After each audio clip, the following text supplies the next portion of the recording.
welding, it's definitely hands-on. It's not really too hard to get your hands on. I start off with the easiest one first, which is probably gas metal arc welding. I say I can teach you 3-year-old how to do that one. But then I show them shielded metal arc welding and say that you're not really that good. Bring them back down a little bit, and then oxy and TIG.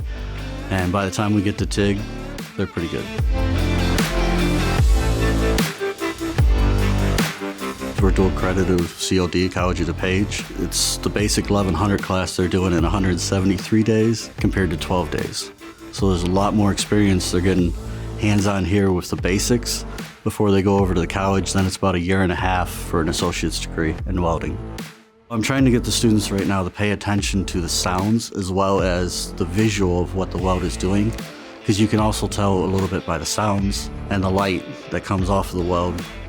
There's a lot of book work to it, which they kind of get surprised with, but there's a lot of science and there's a lot of math that goes along with it. For the general 1100 first-year student, I do most of that for them. They just enjoy kind of what they're doing with hands-on. The second-year students, they get a lot more of the advanced work.